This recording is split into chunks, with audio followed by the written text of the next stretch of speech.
আজকে এই দাদা আমাদের কাছে ব্যাটারি নিতে এসেছিলেন। তো উনি আজকে যখন এসছেন তো আমরা একটু আমাদের বাউন্স ইনফিনিটিটাকে একটু চালিয়ে ওনার কাছ থেকে কিছুটা মানে অনুভবটা নিলাম। তো দাদা আপনি কোথা থেকে এসেছেন, নামটা পুরো বলে দিন। আমি চৈতন্যপুর থেকে এসেছি। চৈতন্যপুর মানে আপনার কেশিয়াড়ি চৈতন্যপুর থেকে এসেছেন। ওনার একটা ব্যাটারি গাড়ি, নর্মাল ব্যাটারি গাড়ি আছে তাই তো? আমাদের কাছে এসে এই গাড়ি দেখে একটু চালাতে চাইলেন, তো আমরাও চালিয়ে আমরা টেস্ট ড্রাইভ দিলাম। তো আপনি একবার রিয়েল ফ্যাক্ট বলুন যে আপনি তো ব্যাটারি গাড়ি চালাচ্ছেন, আর আমাদের এই বাউন্স গাড়ির সম্বন্ধে কি অভিজ্ঞতা হলো? দারুণ দারুণ। হ্যাঁ, মানে সবচেয়ে যেটা বড় জিনিস, আমরা স্কুটি চালালে যেরকম আমাদের অন্যরকম একটা অনুভব হয়, এখানে বাইকের মতোই সেম যে আমরা টু হুইলার বাইক চালাই সেই অনুভূতিটা এখানে। পাওয়ার সব ভারী গাড়িটা কোনো রকম যে উল্টে যাবে, স্কুটি সবসময় যেন মনে হয় টানছে, উল্টে যাবে হালকা, এখানে সমস্ত কিছুটা আছে যেটা আমরা বাইক চালালে যা অনুভব হয় আমাদের মধ্যে, যে দুম করে পড়ে যাবে না, ভারী। এবং এমনি নরমাল স্কুটির সঙ্গে আর কি ডিফারেন্স করে, মানে বসাতে কি? হ্যাঁ, বসার আরাম। শুধু তাই নয়, বাইকেও যতটা উচ্চতায় বসছি মনে হচ্ছে এটাতেও ততটা। নরমালি যেসব ইলেকট্রিক স্কুটিগুলো পাওয়া যায় সেটা বসে অনেক নিচু হয় এবং পাটের খুব উঁচু হয়ে থাকে, তাই না? একটু অসুবিধা হয়। আর মানে পাওয়ারের দিকে দেখলাম খুব দুর্দান্ত পাওয়ার। দারুণ। অ্যাকচুয়ালি বলে রাখি, আমাদের এই বাউন্স ইনফিনিটি ইলেকট্রিক গাড়ি এর হচ্ছে কিন্তু টর্ক হচ্ছে 85 নিউটন মিটার। একটা 350 সিসি বুলেটের থেকেও কিন্তু 3 গুণ পাওয়ারফুল, কথাটা কিন্তু মিলিয়ে নেবেন, মানে বুলেটের থেকেও পাওয়ারফুল কিন্তু এটা। হ্যাঁ, ফলে চড়াই উঠতে কিন্তু কোনো অসুবিধা হবে না। আর কি ভালো লেগেছে আপনাকে? ভালো লেগেছে চালানোর মজা। মানে আপনি ফার্স্ট টাইম আমাদের গাড়ি চালালেন? হ্যাঁ, ফার্স্ট টাইম চালালাম। ইলেকট্রিক গাড়ির যে এত মজা আছে সেটা বুঝতাম। আমরা স্কুটি চালাই, কিন্তু স্কুটিতে এত মজা নেই। এটাতে স্পিড কেমন উঠেছে? না স্পিড, হ্যাঁ স্পিড উঠে, যতটাই উঠানো হচ্ছে উঠছে। হ্যাঁ, আর সবথেকে যেটা দেখুন, আপনি যেটা ওই গাড়িতে যেটা বুঝতে পারেন না, আমি এখানে কিন্তু দেখিয়ে দিলাম যে আমাদের এই বাউন্স ইনফিনিটি গাড়িতে কি আছে, না কত দূরত্ব যাবে সেটা কিন্তু আপনাকে বলে দিচ্ছে, বলে আপনার ওই টেনশনটা থাকবে না যে আমি কত দূর যাবো, সেটা টেনশন নেই, তাই না? আর তো বাকিগুলো দেখলেন। তো এরপরে কি আপনি কি তার ওই গাড়িটাকে এক্সচেঞ্জ করার টার্গেট দিচ্ছেন নাকি? এরকমই তো মনে হচ্ছে যে উনি তেলের গাড়ি বিক্রি করে দিয়ে এগুলো রাখাই ভালো, এরকম মানে উনি অলরেডি ওইটাকে এক্সচেঞ্জ করার জন্য প্রস্তুতি নিচ্ছেন। এবং আমরা কদিনের মধ্যে ওনার গাড়িটা পেলে আবার আপনার ভিডিও করে ছেড়ে দেবো যে দাদা এই গাড়িটা আমার কাছে বিক্রি আছে। ঠিক আছে, তো আশা করি বোঝাতে পারলাম যে আমাদের বাউন্স ইনফিনিটি আমরা পরে আরো একটা ভিডিও করে বলবো যে কি কি কারণে নেবেন বাউন্স ইনফিনিটি।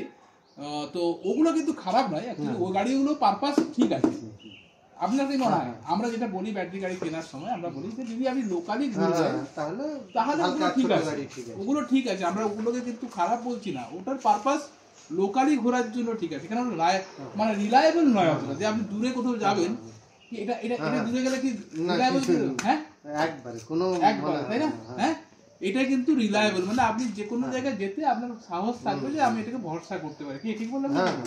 এবং যারা তেলের গাড়ি কিনছে তাদের তেলের দিকে না ঝুঁকে এইরকম কিনে নিলে আর ওই জায়গায় ঠিক, মানে এখনো আমরা দেখছি এখনো অব্দি পেট্রোল স্কুটি কিন্তু লোকে কিনছে।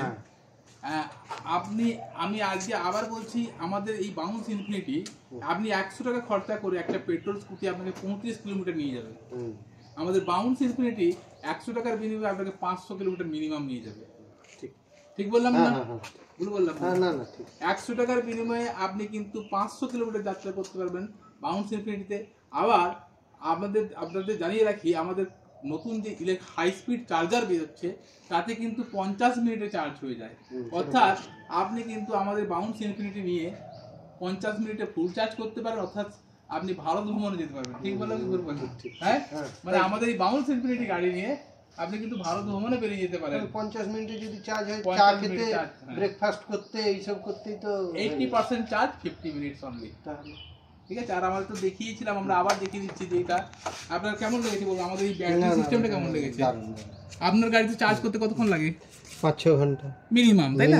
আমাদের এই গাড়ি কিন্তু আপনি যে কোনো জায়গায় কিন্তু গিয়ে ব্যাটারিটা খুলে চার্জ করতে পারবেন, যেটা কিন্তু যারা ফ্ল্যাটে থাকেন বা ভাড়া বাড়িতে থাকেন তাদের ক্ষেত্রে কিন্তু এটা বিশাল সুবিধা। ওনাদের মেন সমস্যা কি, যে ব্যাটারি গাড়িটা রাখবো কোথায়, চার্জিং প্লাগ পয়েন্ট নেই, সে হয়তো দোতলায় থাকে, আপনি কিন্তু অনায়াসে ব্যাটারিটা খুলে চার্জ করতে পারবেন। আর যেটা 50 মিনিটসে চার্জ হয়ে যাবে। যদি ফাস্ট চার্জার নেন তাহলে 50 মিনিটসে চার্জ হয়ে যাচ্ছে, আপনি যে কোনো প্লাগ পয়েন্টে চার্জ করতে পারছেন।